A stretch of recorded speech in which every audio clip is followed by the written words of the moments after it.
the 14 percentage point reduction in the federal rate is actually a wonderful thing. I've heard some tax leaders say, well, this sort of business as usual. It's not. It's a game changer. About 60% of our business is domestic business and the rest is overseas.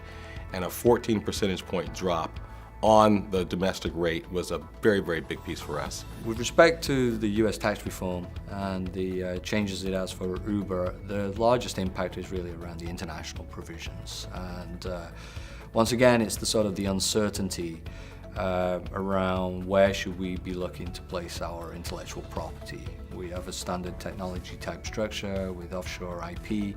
Do we bring it back to the US? Do we leave it offshore? And this comes down to undertaking a lot of modeling exercises, and even post-modeling, sometimes there's a lot of uncertainty. The biggest piece of uncertainty is how long this legislation will actually be in place and whether we expect it to change in the near term. The rate reduction is obviously something that's obviously beneficial from our perspective, but our key focus has really been around some of the other provisions, for example, the repatriation tax, for example. Again, despite the fact we're a non-US multinational, we're still impacted to a certain extent by that, so making sure we fully understand the implications of the repat tax.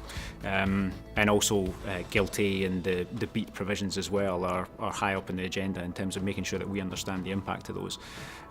But we've obviously spent a lot of time focusing on those aspects since before the turn of the year, and I do feel that we're on top of them to the extent we can be at the moment, but clearly there's still a lot of uncertainty out there at the moment. The largest impact for us as it relates to the corporate tax is going to be the rate. The significant reduction in the rate outweighs a lot of the other kind of counterbalancing aspects of the legislation.